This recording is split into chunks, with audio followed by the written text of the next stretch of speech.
Welcome to Digging Deeper Ag Chats with Al, the fortnightly podcast from the Gippsland Agriculture Group. I'm Alister McCallum, and whether you're listening in the ute, on the tractor or in the yards, this is a podcast for practical conversations about farming in Gippsland. From autumn sowing and winter feed gaps, through to spring lambing, summer harvest and everything in between. We sit down with producers, advisors, researchers and industry people to dig a little deeper into the ideas, challenges and opportunities that matter on farm. We talk about livestock, pasture, markets and technology, but also the business of farming, making sound decisions, building resilient enterprises, being better prepared for the tough seasons and pressures that agriculture can often throw at us. Thanks for tuning in. Let's get into today's conversation.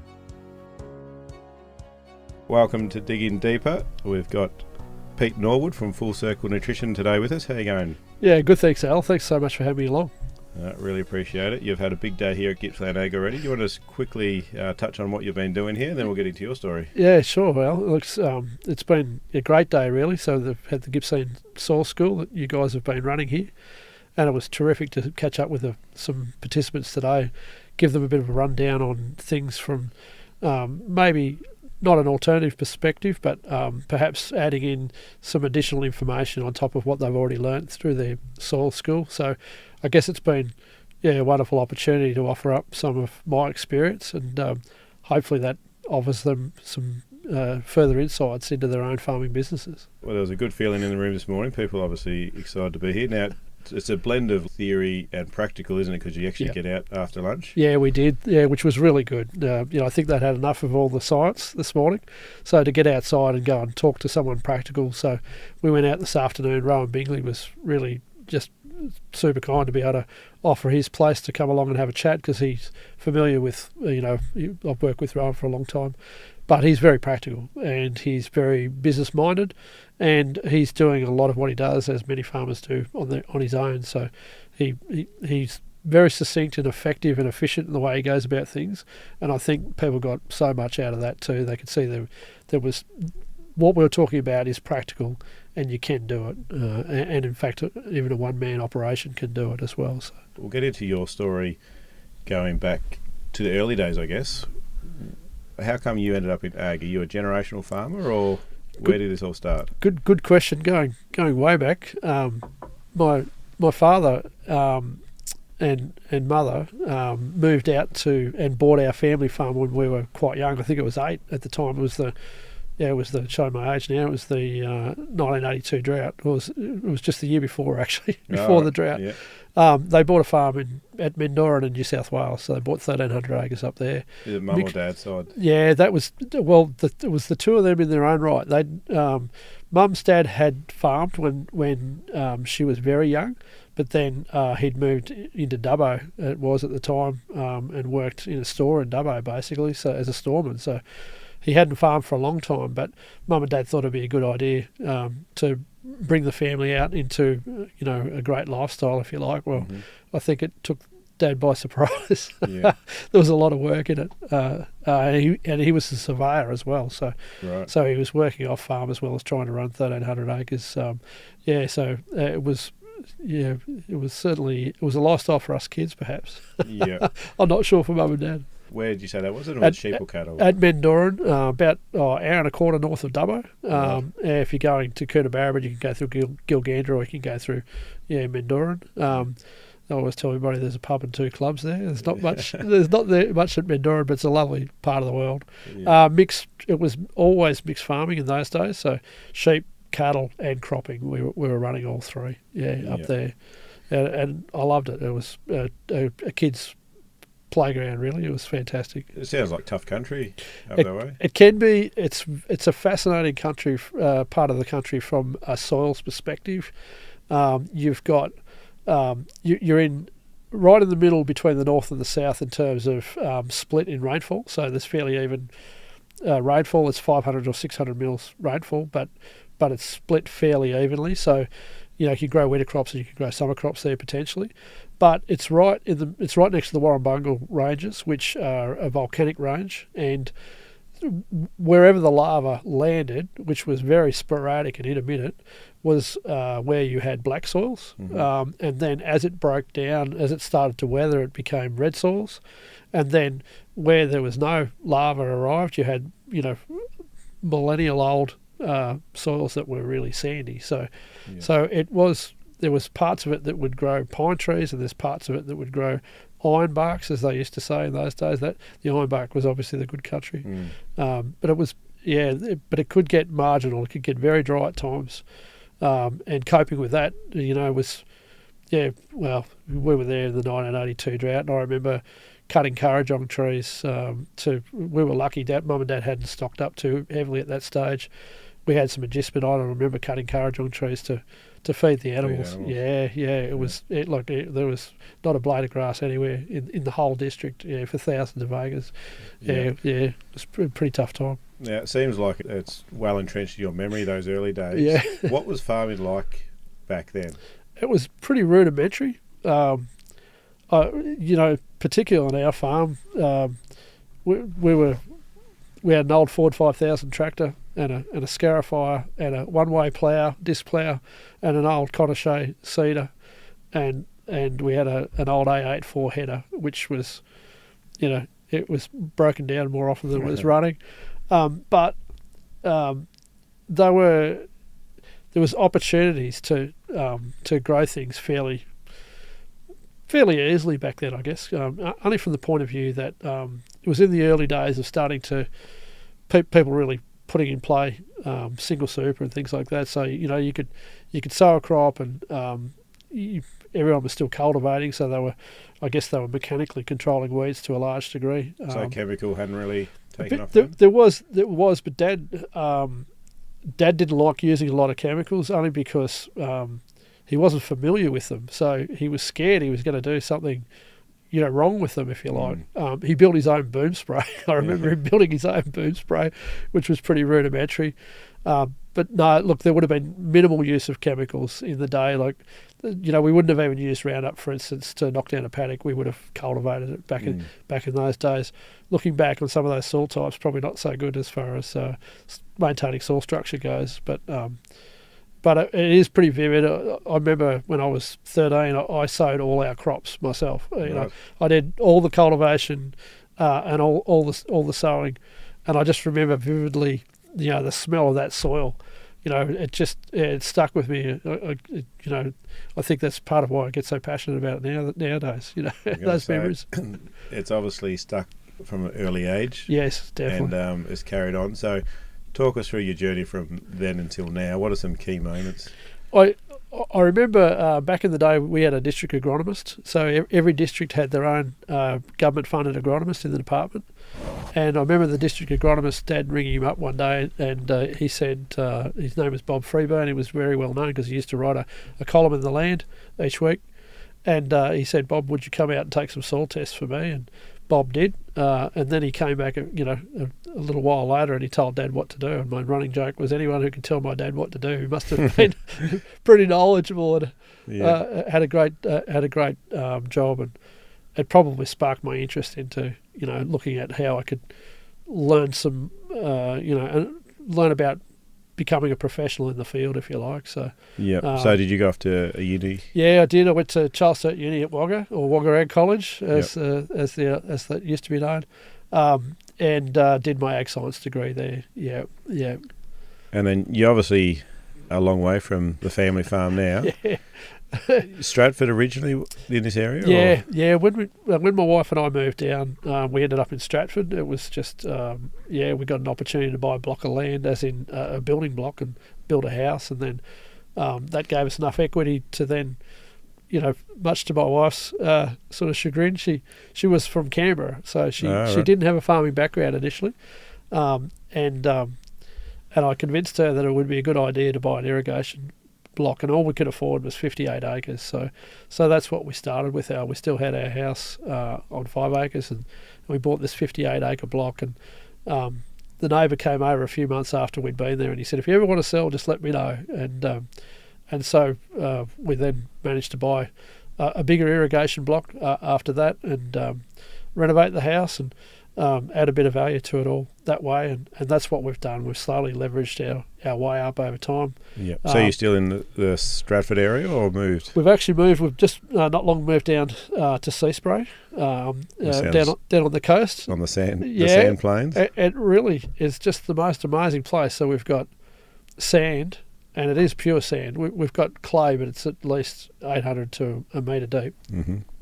But we've also got some morass country that goes down onto Lake Reeve, and it's a really interesting piece of dirt. So it would have been laid down over a long period of time, deposited nutrients, and it's quite a different soil again, but we've only got a small strip of that. Is that salty, is it down there? Or? It is very salty, 10% sodium in the soil, which ideally would be 2%. So soil structure's not, it's like literally harder than this table. I took the speed disc down there. I dissed one patch of it 8 times and didn't make a dent in it. So I'm going to work on some soil amendments first to soften it up. And nothing growing there yet? There is now. We've actually got. We've already put some gypsum out down there. We'll put some more out. We are this weekend actually putting some more out. And one patch of it, we intensely treated that about 12 months ago, and we're actually growing lucerne on that now. Oh, really? Yeah. It was like literally just growing tussocks and pin rushes, and now it's growing lucerne. It's not perfect by any stretch, but it's there's productivity where there wasn't any before. Well, let's just jump back a little bit, because I'm assuming at Wagga Uni it was very traditional agronomy. Yeah. You're not a very traditional agronomist, no, by any stretch.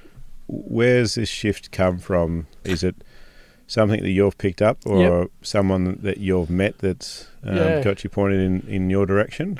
Great question. A long time ago now, I was working for a small family business locally called Daly's. A few people will remember Daly's, feed, seed and fertilisers.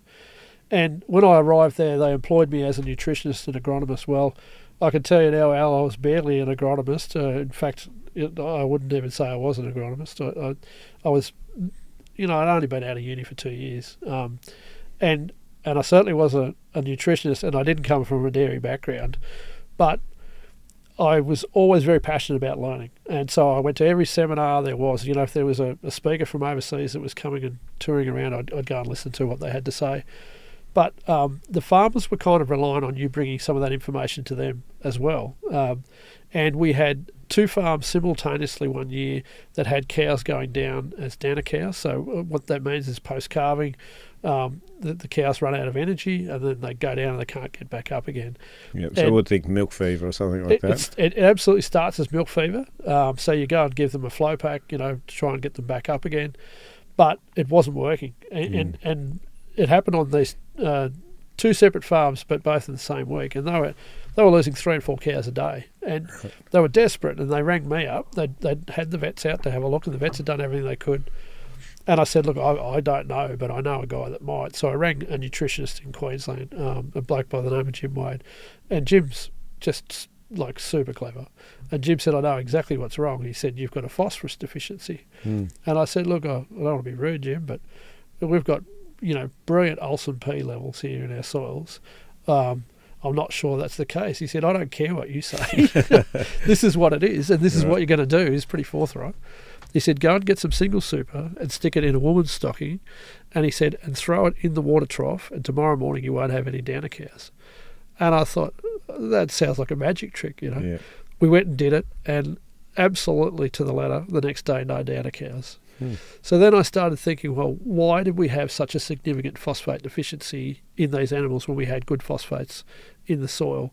I went and tested the plants. Sure enough, the phosphates were low in the plants, but so was the calcium in the plants as well.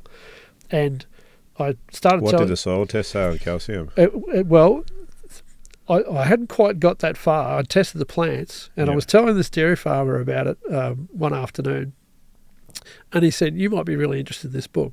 And he went in and he came back out with Neal Kinsey's Hands-on Agronomy. Yep. And Neal was the last of Dr. William Albrecht, who was the head of the professor of soil science at the University of Missouri between 1920 and 1960. And Neal was his last student. And Neal had written this book, and I went home and I started this book. Well, I started on Friday night. I finished it by Monday morning. It was just so fascinating. So one of the things that he had to say in the book was that if you have a tight, sticky soil and you work it up and it gets wet and you walk across it and you're an inch taller by the time you get across the paddock, that soil is very high in magnesium. And that was the soil I'd grown up with at Mendooran on the black soils there, for instance. It really triggered me thinking. And I knew that we had to start pursuing some of this data by testing. And so I split soil and sent it to 5 different laboratories. It took all the cores side by side, and I got 5 different answers.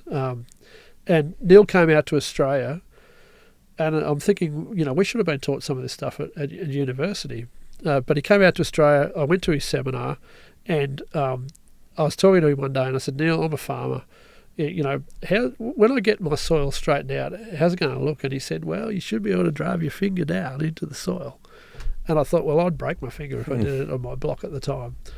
So I knew that my calcium wasn't right in the soil, and he explained that calcium builds soil structure, and you've got to have a balance between calcium and the other major positively charged minerals in the soil to bring soil structure back into play. So that's really what changed my complete approach. It was a very practical assessment of something that I'd been observing over time. And so it kind of went from there, Al. Because I was farming myself, my money was on the line. I really had to come up with some answers for myself and my own productivity. Yeah. So the methodology, I guess, is now what's commonly known as a Kinsey-Albrecht. Yeah. Is that right? I guess so. I did all Neal's courses, and it was brilliant. I got the chance to, travel to New Zealand, travel to the States, go and do these courses, meet a lot of people who'd been practicing around the world, lots and lots of success stories. There was then, on top of that, though, I did a lot of work in New Zealand quite a few years ago now, and I still do work over there, but at the time I was doing nutrition work, and I was working with someone who was doing soils work, and I watched things like they had low magnesium in the soil, so the opposite to what we were seeing. And I was measuring what was coming through in the plants. They'd go and put out a ton of magnesic, amendment, and still not magnesium coming through into the plant. And Neal hadn't given me the answer to that. So I guess, got to get off my laurels here. My fabulous high school teachers changed my life forever, is the way I thought about it. But now I've got to go out and do some more research for myself. So I started on the next stage of my learning, trying to get to the bottom of why we were making some of these observations. That really gets the cogs turning when you go through those processes. Now, you're doing a lot of learning yourself, but are there other people now that you see as important in that journey as well? Yeah, look, absolutely. To be honest, the people I've learnt the most off have been the farmers, and they might not know they're teaching you. They might be just asking you a question. But if that then triggers you to go and find the answer to something. I couldn't tell you how many times in my career I thought, and I would say openly to them, look, I don't know the answer to that, but I will go and find out. And it might take me time, but when I do, I'll come back to you and I'll try and give you an insight. And over time, you got to know people that had a lot of success. There's always people who are better in their field than others. So Dad used to say to me when I was young, don't go making all your own mistakes. Go and ask plenty of questions. And so that's what I'd do. And the farmers would teach you either directly or indirectly, which has always been very enjoyable. The one thing I notice about farmers, they're very good observationalists. Absolutely. And so they'll tell you, they can't always explain why. Yep. But they can tell you what they've seen in real life. I always, in my seminars, I always say that the difference between a good farmer and a great farmer is observations. And they will pursue that observation. Why do you see that? I was just telling someone today, there was a famous farmer in the States called Klaas Martens, and he really he got the irrits because he had California thistles growing on some paddocks and not others, and it just drove him mad. And he said, there's got to be a reason why.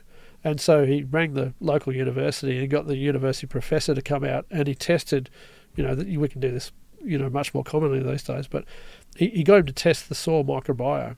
and he found it was completely different where they were growing versus where they weren't. And that set him off on the next part of his journey, trying to work out what was that environment that was creating that.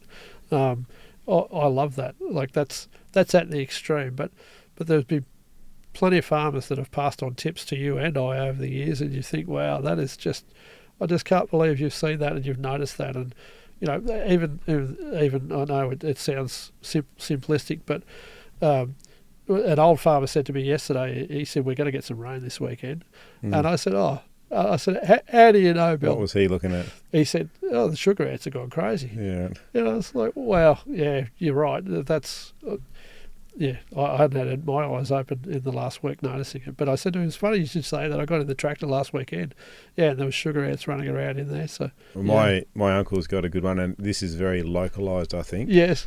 But when there's echidnas or turtles walking south, this is Lyndon area. Really? That's away from the Mitchell River. Yep. There's a lot of rain coming. Is there really? Yeah, and it's happened quite a few times actually. Wow. I ring him off, so I've seen lots of echidnas going south, and sure enough, a couple of days later, his theory was, I don't know who he heard it from, but they're actually moving up to higher ground. Yeah, it makes sense. So crossing roads and going south, but that's very localised. So I'll keep an eye on that at home. We get a lot of echidnas at home. Yeah, well, I'm getting keen. Whenever I was looking out for echidnas lately, we need a bit of a... Which direction are they going? So, yeah, that's right. Now, it sounds like you don't use any traditional synthetic fertiliser like NPKs. Is that a misconception? Yeah, it is. Look, I do. And I've got clients that are very conventional. I work with some big corporates and they've always been very conventional. But what's fascinating is over time, they start asking you more questions. And the more questions they ask, the easier it becomes to highlight that there's some bottlenecks in a lot of our systems. And when you highlight those bottlenecks, farmers are very practical. The next thing they're going to say is, well, how do I get around that? We were talking about nitrogen a lot today, for instance. So I was there at the peak in the McAllister irrigation district where we went from probably lucky to use 200 units of nitrogen per hectare per year up to 600 units. Right. And that was because we'd been to Mount Gambier and we saw the farmers over there at the time using all this nitrogen. They were growing all this grass, and we presumed that's why it was. So, what a great idea. Let's try and replicate what they're doing. What we should have been taking notice of is how many cows were in their sick herd. And it was above average. A lot. Yeah, it was, well and truly. And no disrespect to them, they coined a term down the track, metabolic health issues. But I remember thinking at the time, maybe we're not going in the right direction, because we didn't see. So it's not like we went from, say, 15 tonnes of pasture per hectare to 20 tonnes of pasture per hectare. We might have gone up a couple of tonnes per hectare, which, most farmers were pretty happy with. But what I started to observe was more and more animal health issues coming through. And what I explained to everyone today is that when the plant takes up nitrogen, it should convert that nitrogen into what's known as amino acids. So amino acids are the building blocks of protein. So when we eat a steak or a chop, and we break it down, we get access to those amino acids. The most limiting things to animal production are amino acids and glucose, and both can become available through their forage. But the amino acids will only be available if you convert the nitrogen into them, and to do that it needs cofactors, and it's all minerals. So it's things like magnesium and sulfur and boron and copper, zinc, really crucial for that process. So when you start to do some testing with farmers and they've always used, say, a lot of nitrogen to grow their grass, but they've got the same animal health issues as their neighbour, so that's seen as being normal then, because obviously, I haven't got any bigger problem than the next person. But when they go and start testing and the tests come back with really high nitrogen, they start to say, well, if it's not nitrogen, if that's not what's holding me back, what's the next thing? And that gives you the opportunity then to explore, righto, so what else could we do? How else could we go about this process? All right, well, let's talk a sort of practical. If you were engaged from a producer, you get on their farm. What's the first things you like to look at, or the conversations you like to have with those guys? Well, I'll talk to them about their experiences. Are there any things that, as you've worked out, I don't mind a chat, Al. And I'm always aware that I want to give them enough opportunity to explain to me why they're looking at doing something differently. And that, that's pretty engaging once you and insightful. And then normally what we'll suggest to them is, look, let's certainly go for a drive and have a look around the farm, but we really need some data, because that's what's going to drive your whole management decision process. So I'll suggest that they do some soil testing. Yeah, now you mentioned that you sent 5 tests away and got 5 different results. Yeah. Who have you settled on now? So just to really confuse things now.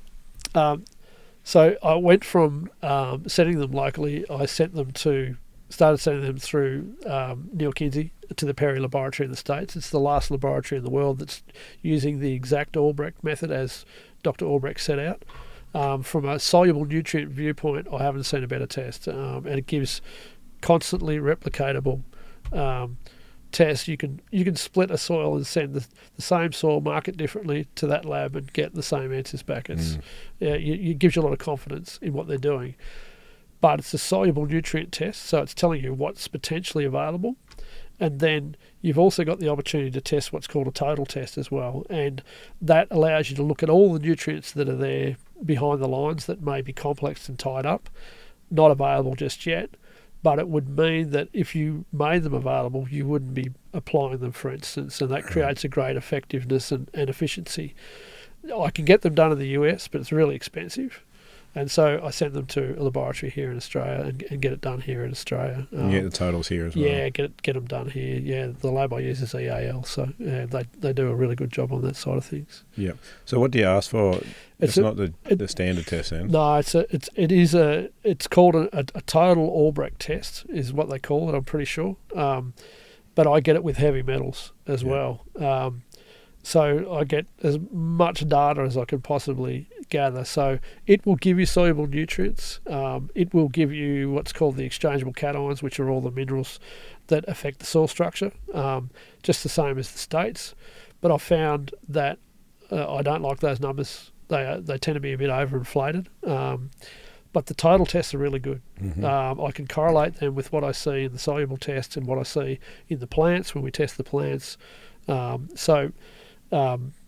That data becomes invaluable, and it gives you a really clear-cut insight as to how you can be most effective. Because at the end of the day, most farmers are going to spend some money on their soil fertility, but if I tell you that the research shows now that 90% of our soil phosphate that's been applied in the soluble forms been locked up with calcium, iron, and aluminium over time.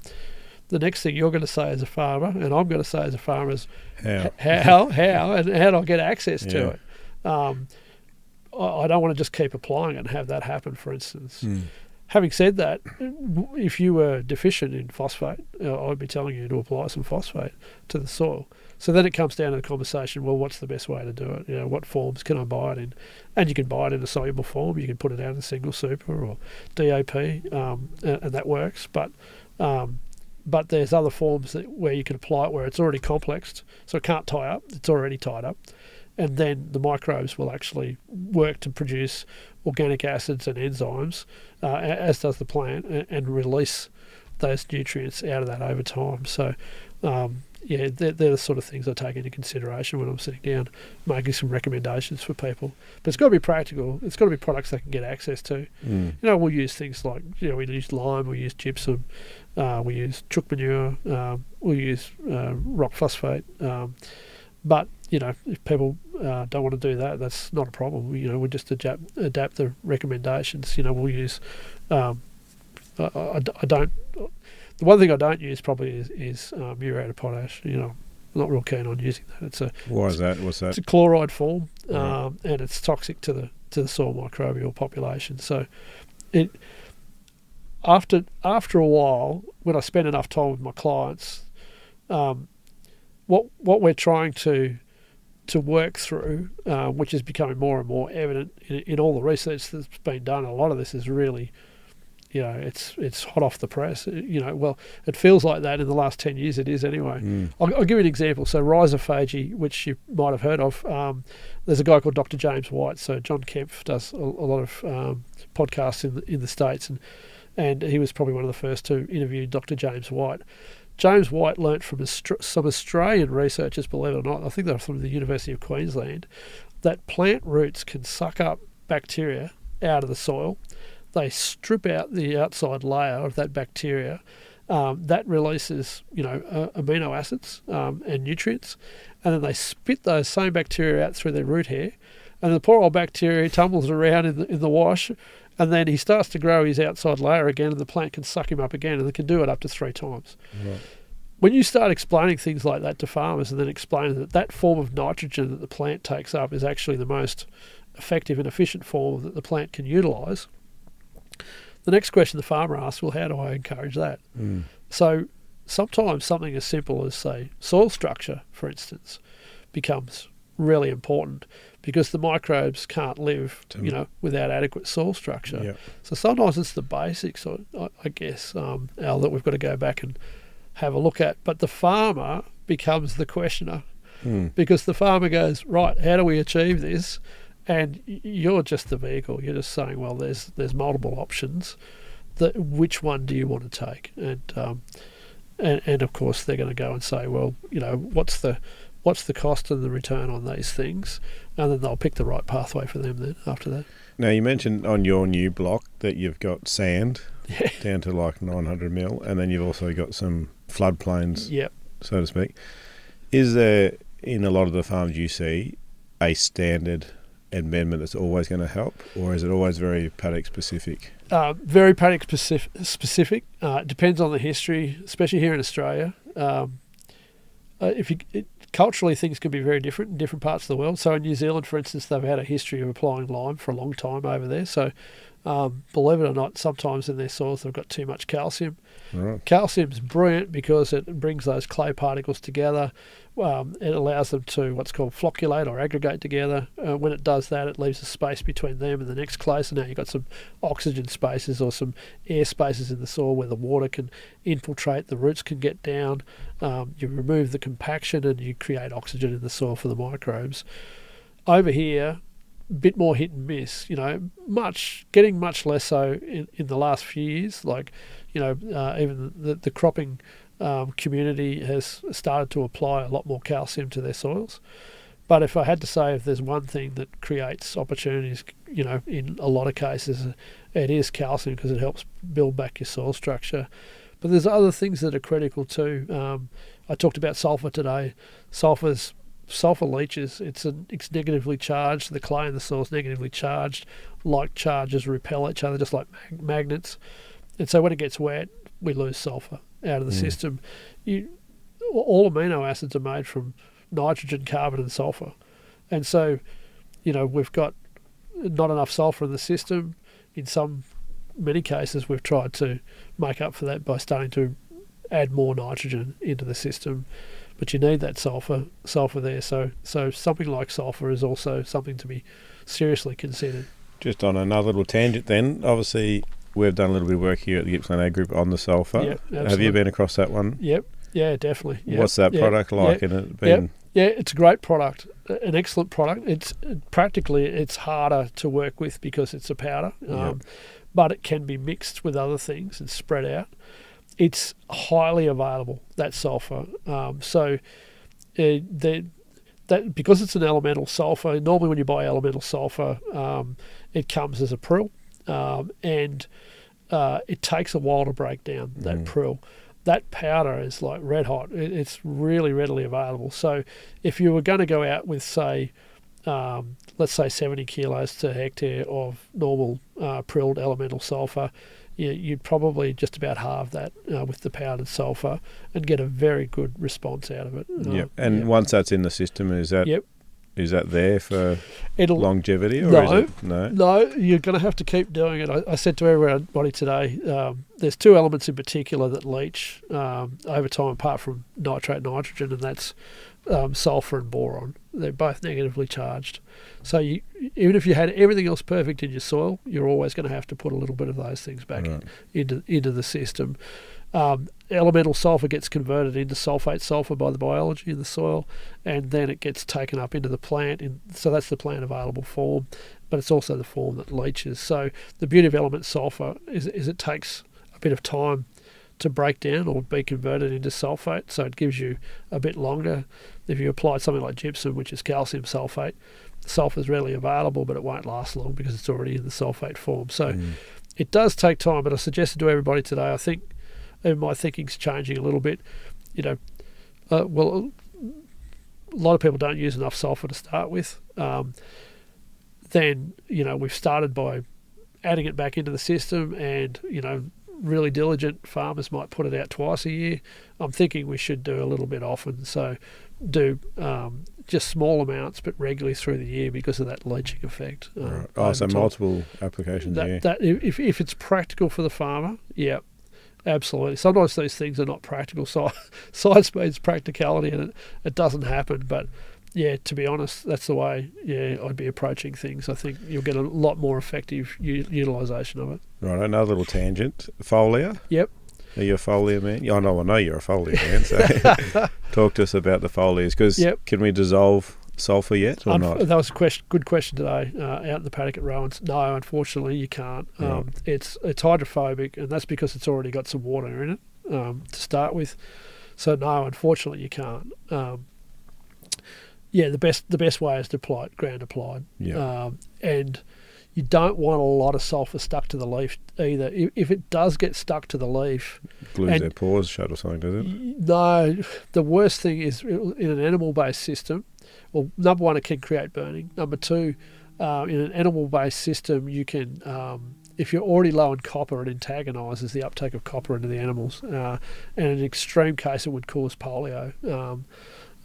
So in those animals, which is a sulfur-induced copper deficiency, it creates this neurological condition in the animals. They eventually become so B1 deficient, so thiamine deficient, that the microbes in their rumen can't function, and they die. Gee. It's pretty nasty. But if you apply it mixed in, a bit of lime or something like that, and spread it out, or your fertiliser blend, whatever else you're doing, that'll work really well. Yeah, brilliant. It's a good product. All right, let's just touch on foliars very quickly then. No worries, mate. And then we'll finish on the Grow More Topsoils, because it's all wrapping up into that project nicely. Yeah, brilliant. Where are you at with, what are you playing with at the minute with the foliars? So, for most people, I always say, first of all, let's make sure that we don't disregard the soil. The soil's got to be the starting point, because that's the engine house. The foliar is almost like a spark plug. It's allowing the plant to really fire up, produce some sugars and produce some amino acids, put it out through the roots, feed the microbes. They produce enzymes that release nutrients back to the plant. So it's this beautiful system. So it's a bit like priming the pump, if you like, but it does work really, really well. So, and from an animal productivity viewpoint and a plant productivity viewpoint, there's going to be times when you have tie-ups in coming out of the soil into the plant. So iron and aluminium can tie up copper, manganese, cobalt, zinc.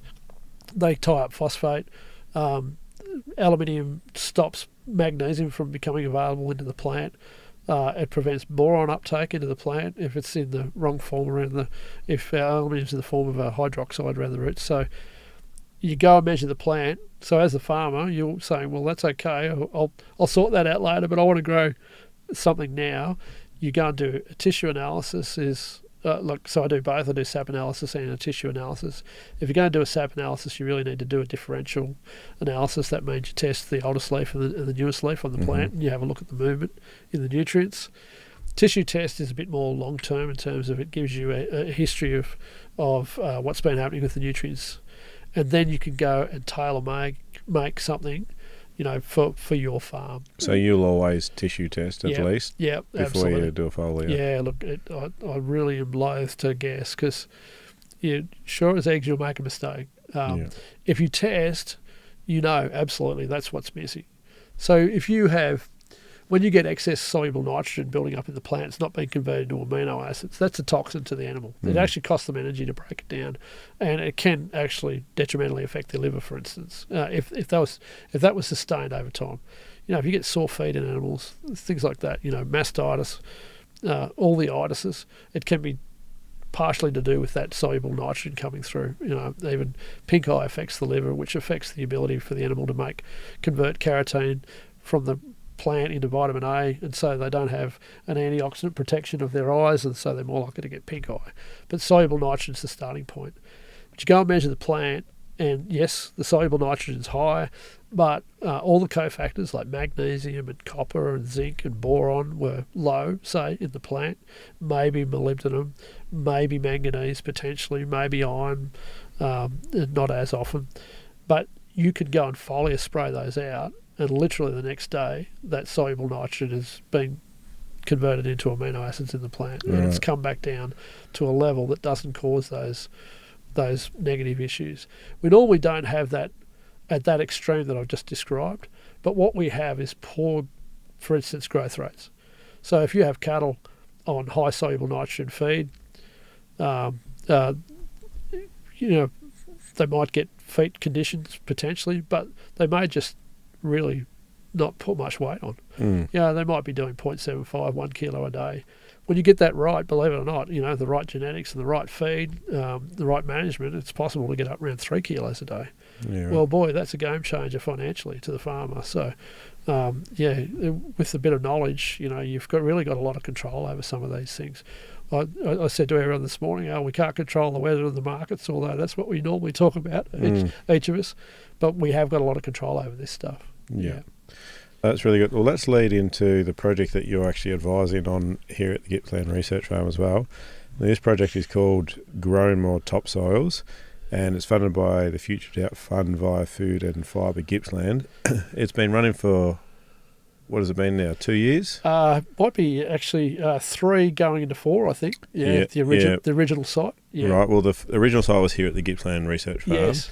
In Bangwarden. Tell us what has actually happened across. There's been 5 different trials, and then we're actually expanding it to the new Absolutely. property.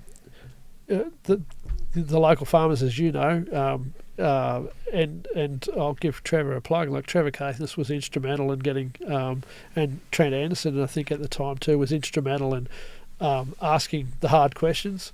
And all of us realise how difficult it is to be buying more land these days. Everything's getting so expensive. What if we grew the soil we already had? What if we went down instead of sideways? Oh wow, what a great concept. So what is it about the soil that's stopping us from utilising more of what we've already got? So it was about trying to understand what the bottlenecks were in the system. So they set up a control, what a district farmer might do on average in terms of treatment. And then Federation University have done a lot of good work making sure that they were utilising things like compost, for instance, and calcium in their system, along with some other nutrients. And then you had a control, and then there was also my recommendation on what I do in my part of the trials, and it's been fantastic. It's been a great sharing experience. When we first started, the farmers wanted to deep rip the soil.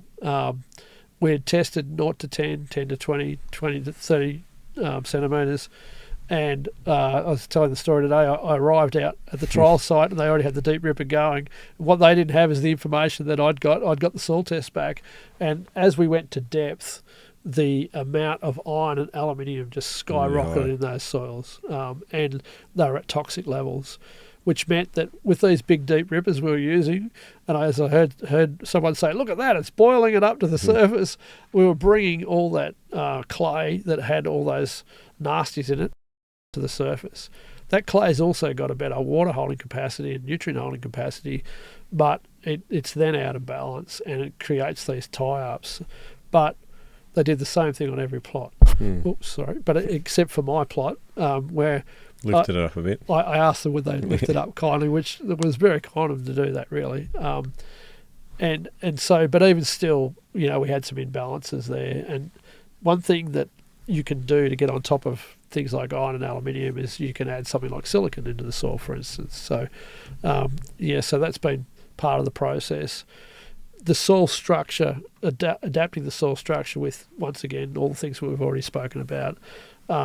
We did that based on the soil tests. And we did microbial testing right at the very beginning. I don't know if you even know this, but I did what's called a Haney test, which is it's a bit of a generalistic, quick test, but it's recognised as identifying biological activity in the soil. But I also did a microbiome test. I sent it off to the States, and I got a DNA analysis done on the soil back then.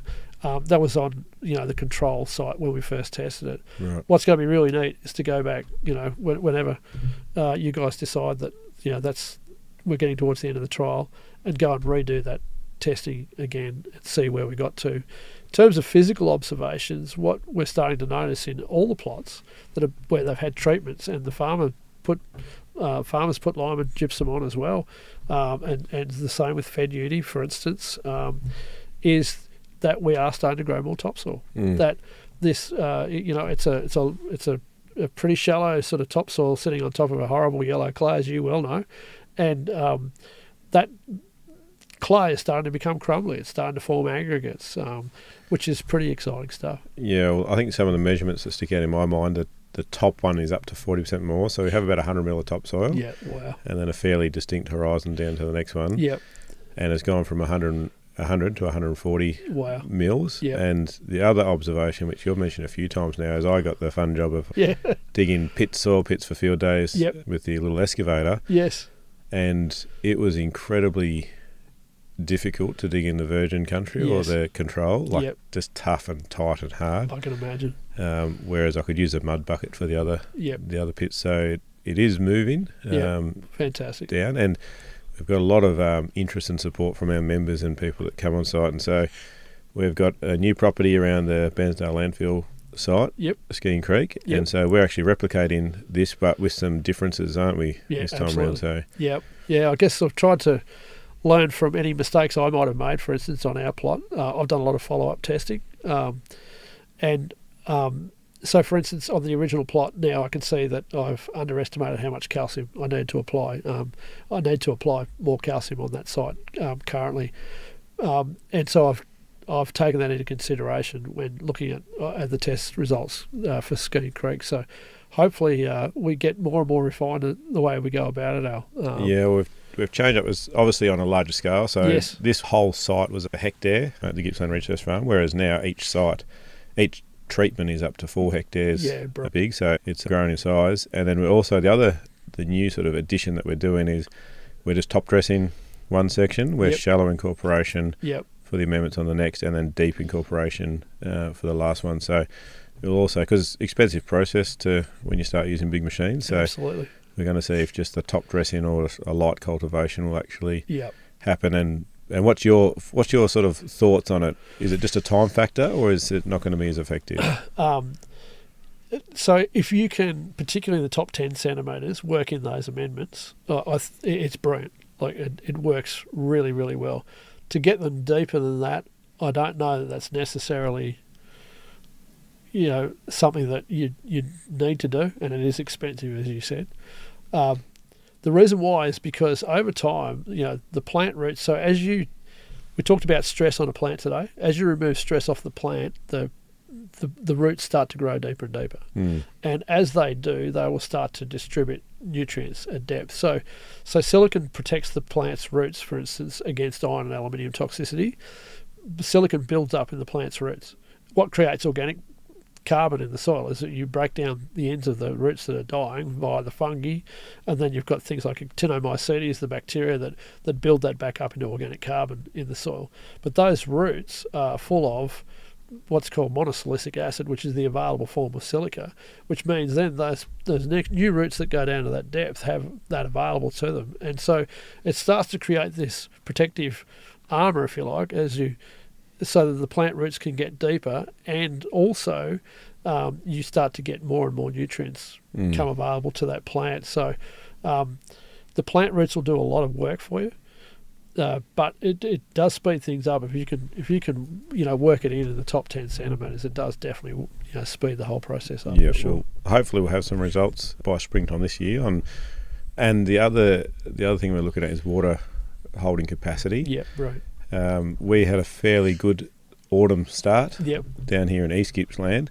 There's moisture underneath it. The top couple of inches are now really Pretty dried dry. off, and so that's the other thing. If we can store and hold water down there, Yep. and then get those roots tapping into that Absolutely. little aquifer down there, Yeah, absolutely. might be able to grow some green grass and everything else is brown around us. So Yeah, look, Rowan Bigley was talking about that today. On his farm, he said, look, it hasn't made a difference putting all these amendments on, and he said, well, I feel that we have this much greater resilience in our system, but he said we'll be one of the last farms to go dry and one of the first farms to go green.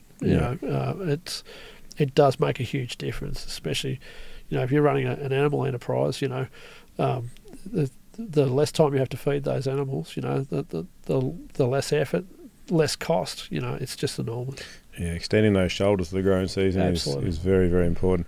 Now, I didn't actually give you a heads up on our final question, Pete, but the final question is if you could go back to a young Pete Norwood and give him some advice, what would your advice be to yourself? That's a really good question. I think keep an open mind. Ask lots of questions. Make sure that you spend time with people who are passionate and are happy to teach you. Because life will be a joy if you do. You will have some opportunities that other people wouldn't have, even just because you're open-minded. Just because you were taught one particular way doesn't mean that's the end of the journey. And I've had multiple stages in my journey, and I'm sure there's plenty more to come as well. I'm at the stage now where our children are talking about coming farming with us, and I'm sure they'll teach me a lot in the next stage of our career. So, don't let things beat you up. There's times in farming when it does get tough. I used to say to my clients, look, let's take this opportunity in this tougher time to do one experiment on one part of the farm, even if it's just a 10-metre square patch. When things change, we'll be ready to go. We'll have learnt something out of it. So don't let things. I would have said to young Peter, don't let things get on top of you. Take the attitude that there must be a reason why this is occurring. Take this as a learning opportunity, and I think, hopefully that drives you a long way in life and keeps a smile on your face while you're doing it, Al. Appreciate you up in this area, your insight and your passion. Inspiring. And do you want to just give your business another plug? Yeah, sure. So my wife and I, Emma, Peter Norwood, Full Circle Nutrition. We do agronomy and nutrition work, consulting work. We're both here and overseas. Yeah, we do a lot of work overseas as well. So yeah, we're pretty fortunate. Yeah.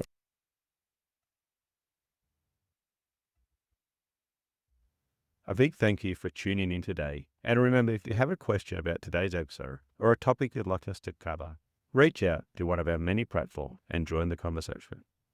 We're here because of your passion and commitment to agriculture. Together, we can build a stronger farming future. This podcast is made possible by the Future Drought Fund Regional Drought Resilience Planning Program, co-funded by the Victorian and Australian governments.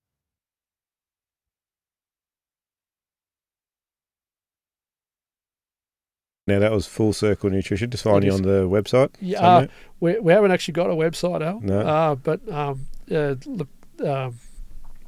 I'm sure they could get in touch through the Gippsland Ag Group if they had to. Yeah, if you're looking for Pete's contact details, for sure, send us an email here or on the Facebook page, and we'll be able to hook you up with Pete. But appreciate you coming in. Pleasure. Thanks, Al. And Thanks for the opportunity. Really enjoyed the chat, and so look forward to the next one. You're a busy man. I don't know how you do it all. You're incredible. Thank you for your time. No worries. All right. Bye for now.